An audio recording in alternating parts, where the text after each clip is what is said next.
Ladies and gentlemen, welcome to the eSports Report. It is Puckett and Mr. X, aka Mr. Matt Morello. How you doing? I'm pretty good. I like how your real name was what I said, aka. Yeah. Yeah.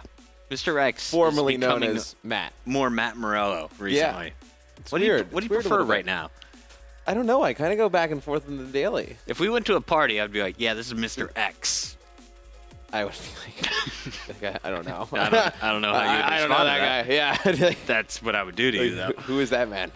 Anyway, Matt and I are going to be talking everything Call of Duty, and there's lots to talk about. Not only did we have 2 tournaments this weekend, as usual. We had the 2K on Saturday, followed by the 5K on Sunday. But we also saw kind of the tip of the iceberg here for Roster Mania. The first move made official this morning. We'll get to that in just a moment. But big moves kind of across the board, starting off with the 2K. We saw some unique lineups that may or may not stick following the Saturday results. Right. So on Saturday, we saw FaZe Black, supposedly. FaZe up. FaZe up. It was Enable, Aches, Slasher, and Miracles. So trying out Miracles in that number 4 slot. Obviously, then Denial, they were playing with Tatch, Classic, Replays, and JCap. And that's really the first move we should talk about, the move that was made official today. Envy and Denial have officially made a roster change. JCap and Clayster traded to Denial in exchange for Zuma and Saints. That's coming just 5 days after Denial comes out and says we're not making any team changes. You saw that coming, though. I think everybody kind of anticipated that happening. Optic Gaming, obviously no changes there to their roster. Elevate played with Mochilla on Saturday, so that's obviously a little bit of a change. Yeah, and then no Miracles, we should note there for everyone. No Miracles. He decided to play with FaZe. And then on the other FaZe squad, because it looks like there's going to be 2 because of the split, Censor and Apathy teamed up with Legal and Fears, who after that Legal and Fears have announced that they're playing with Perplexed and Vex for champs. Which was really interesting. So Legal and Fears say we're going to be playing at COD Champs. We have our team. It's Perplexed and Vex, but they're trying out the day with Censor and Apathy. Right. One of these 2 FaZe squads had quite a bit of success in the 2K. The other one bombed out. We'll tell you what happened there. But first, let's talk about some of the other squads.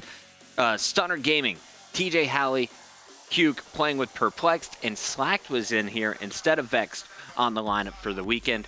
Also, that Prophecy roster. Really interesting stuff. Clayster officially on Denial, but this is a potential roster that is easy to make in Season 1. All they have to do is trade for Clayster because Ricky and Embos are there with Parasite currently in the Season 1 roster. Right, and Parasite's a sub for that Prophecy team, so they can trade for Clay while keeping Legal and Fears as well, and then trying to accommodate both of those players to bring in the 4th that they want as well. So lots of options there for Prophecy. Right. Out of all the teams, you have to think Prophecy is in some of the best shape for the Season 1 trade scenario that could go down. Remember, Wednesday is going to be the official cutoff for all of these rosters. Some pretty unique ones here, but on paper, before the tournament started, what did you think was the strongest roster coming into the event out of those 8? Well, obviously Optic Gaming. Optic Gaming, okay. Optic Gaming, obviously. After Optic Gaming. After Optic Gaming, I think it's really a toss-up between FaZe, let's call them FaZe Black, which was the FaZe Black, Aches Enable, Slasher, Miracles, and then I would think that Prophecy lineup's very strong. Clay has teamed with Bows before. And then Parasite's been one of the best players on AW. I think if you were to kind of throw everything that's kind of gone on with Parasite, like with the Prophecy situation out the window, I mean, just skill-wise, he is one of the most talented players on AW. Do Clayster and Embos fill the roles that Legal and Fears play on this team, or is this kind of a new play style that these 2 bring to the table? It's a newer play style for this team because I think, you're replacing Legal and Fears. Fears plays a little bit slower, so, I mean, you can kind of see how Clay would fit in there. And then, but Legal plays a little bit faster than Bose. Bose does a better job, I think, of doing more of the objective work. And Bose has become pretty consistent after leaving Optic Nation. I mean, you look at Optic Nation, they're still struggling without Bose, and Bose has been placing pretty well in these weekend tournaments. Kind of obvious that Bose wasn't necessarily the only problem at Optic Nation. He outplaced them at Orlando, playing with Synergy. Yep. Yeah. looking pretty strong there. Since then, he's had some success with Optic Gaming in the Pro League, doing a great job substituting, filling in there. And then, of course, last week, officially making the move to Prophecy as Parasite was getting benched by Ricky. Embos was thrown into that starting lineup. And they've been playing pretty well in the Pro League with him on Prophecy as well. And then on these weekend tournaments, we see him, Ricky, and, whoever they kind of throw together, whether it's Parasite and Mochilla, whether it's, Clay and Parasite, they've always make it pretty far. So you can't really say Bose is much of an issue. Pretty solid stuff. Before we get into the breakdown of what happened in the tournament, we should start with the major upsets. Here in the round 1 matchup, Strictly Business is taken out by the Mexican team, Aztecs. Remember, Mexico is going to be sending a team up to the regional qualifiers. Aztec taking out SB in just round 1 of the tournament. It definitely a shock. SB, they kind of keep talking that they, in the way that they should be in the Pro League, that, if they would have been together, they would have qualified. You can't lose round 1, though. Can't lose round 1. Regardless of... Host probably came into play, but it was probably equal problems. I mean, players spread out through the U.S. on SB. All of Aztec, we assume, playing for Mexico there. Yeah. But a round 1 exit, that's not even a round of 32. Nothing like that. Very early, surprising result there for Fizzer, John, Dito, and Neslo. Right, and then you look at that, and you have that first round exit. What do you do? Is that the kind of team you want to move forward with? We were talking about Strictly Business. We were saying, is this a squad that could eventually show up to regionals and do some damage? Right. They're not in Season 1. They have all this time to just focus, dedicate towards COD Champs prep. They've looked very good in some of the 2Ks and 5Ks, going to the finals of a few of them. But after this round 1 loss, are these 4 players now thrown into the mix of everyone else who could be still looking to form a brand new, a fresh roster for COD Champs? I kind of brought that up to Ben. If, let's say, Dito, for instance, got traded to Justice, because Justice, some of those players want to go elsewhere. If Dito got traded to Justice, does he move forward going to Champs with that Justice brand and a lineup there? Because then he gets into Season 1 in the league. So, he's already has a chance for Season 1 playoffs and, making the salary per game. And then he can bring probably one of his teammates along with him. He could probably make some moves. Right, so that's a good spot for Dito. Does he make a change like that? We'll see what happens. All we know, SB bombing out early. Nothing has been said since then. Matt, do me a favor. Hit Control Plus a few times in F11 in this bracket. We're going to take a peek at the top quadrant here in our UMG 2K bracket.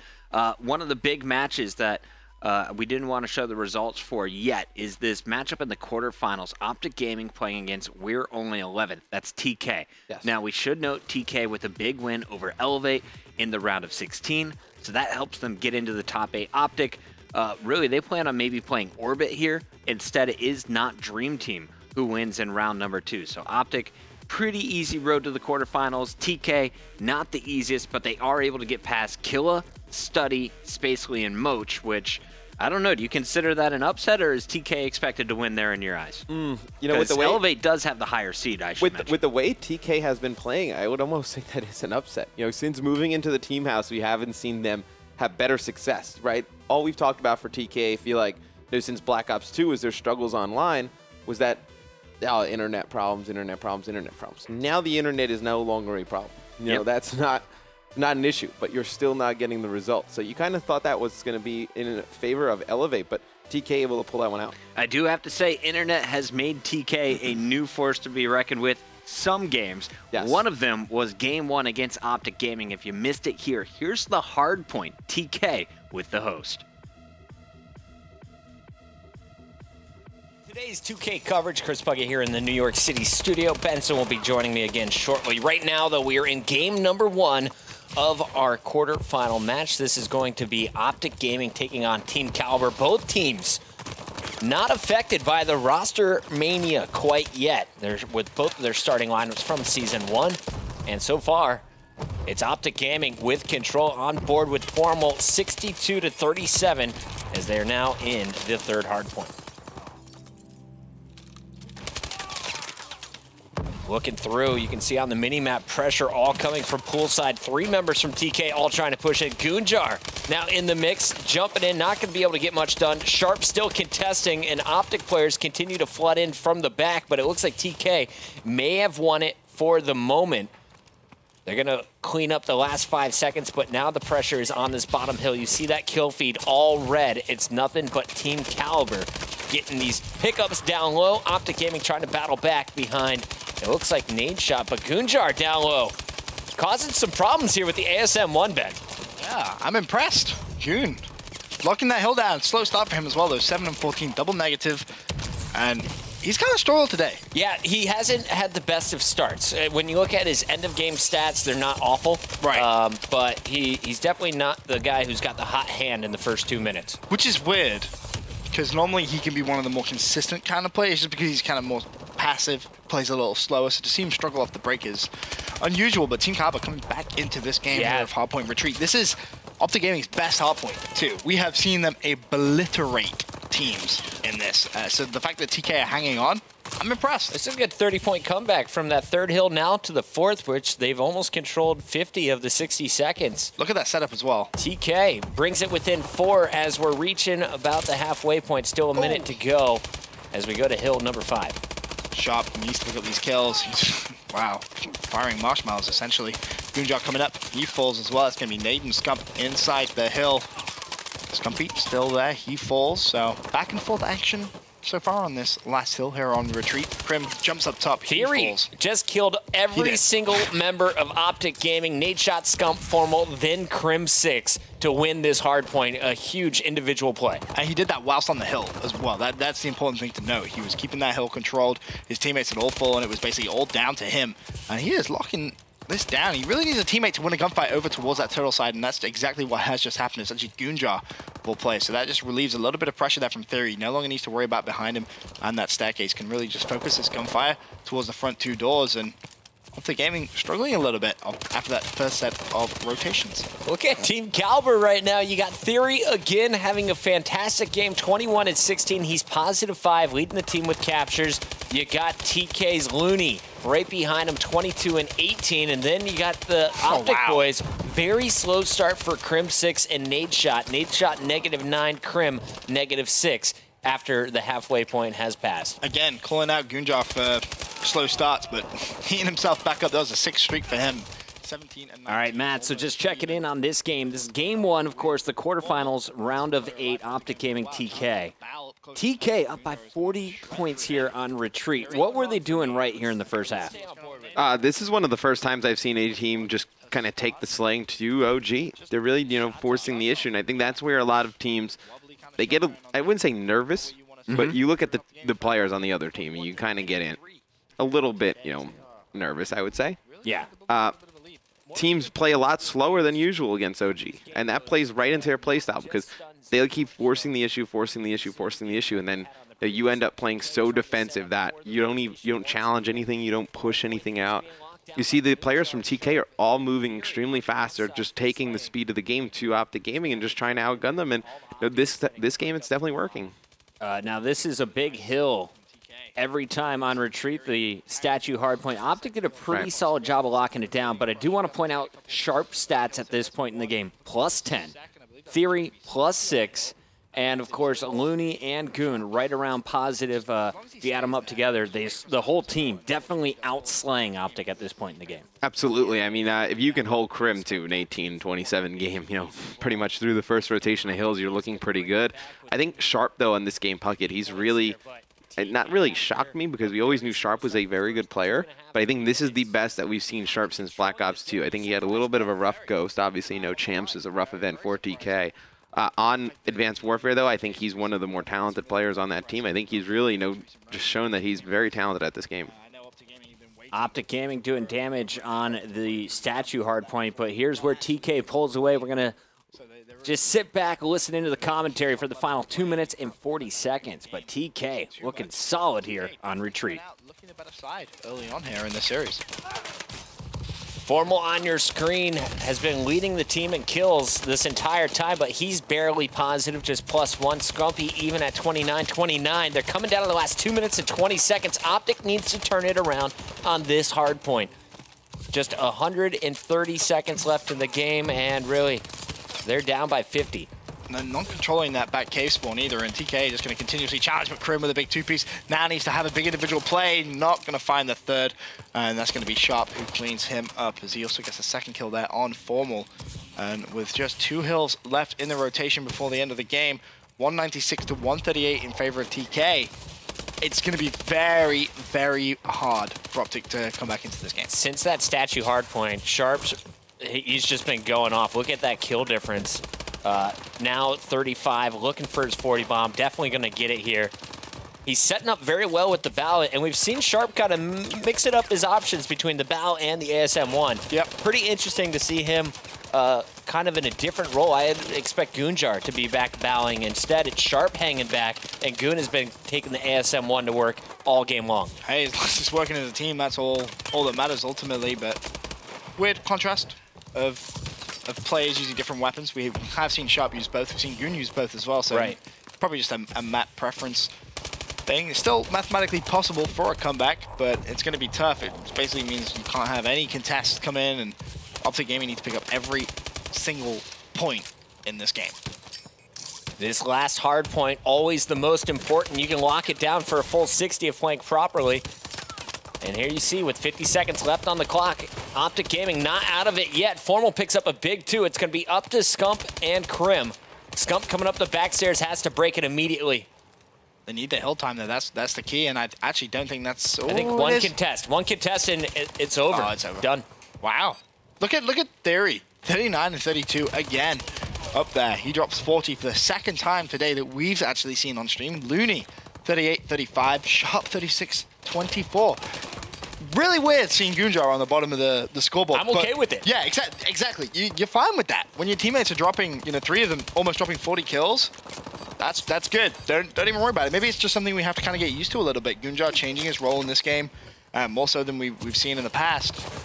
Hey, if 3 of his teammates are going to go off like that, I'm good. Don't even worry about it. What a performance. Team Kaliber, after a rough start, coming rallying back behind Theory. He was the one with the hot hand through the first half. All right, big round there for TK. They take game number 1, and that was a bit of a shocker for everyone who is tuning in. Everyone expecting Optic to continue to dominate the respawns, especially hardpoint. Definitely, especially on retreat. It's one of Optic's best maps, retreat hardpoint. I think what TK did a good job of, though, Puckett, is when they got control of the hill, they pushed away from the hill to defend it, and they got those cutoffs further away, because a lot of teams will see they'll just let Optic Gaming just keep flooding fast and fast and fast. Eventually, Scump's going to get a 2-piece, and then it just breaks everything up, or, Formal's going to pick off kills from long range and just let those players entry easy. They kept forcing the issue and put it right in their face, and they couldn't handle it. So when they have their host, they can beat Optic Gaming online. We've seen TK with the same roster beat Optic Gaming on LAN. Remember, they did it on pool play at the first LAN event back at Columbus. They're struggling in Season 1 right now. Online play has not been their strength, but this is definitely a stronger TK team than I think a lot of people gave credit to. They ended up taking Optic to that Game 5. Optic, a little bit of a surprise, takes the search and destroy. I forget if TK won the CTF or if it was the uplink, but they did force the issue, like you said, going all the way to Game 5. Should TK stick with this roster right now in your eyes? It's difficult because you haven't really heard them being mentioned in any of the roster talks, so you don't know what the possibilities for them to be able to get somebody would be. It's also difficult to look at that roster and see who would you upgrade, right? Yeah. Sharp is so ingrained in TK playing extremely well, you don't make a move like that. Looney's been playing extremely well as well. So I think, you look at Goon in theory, is there really a clear-cut free agent that you can get right now that would come in that would be better than them? I don't know if you can, because you're so far down in the league. Who would kind of take that risk?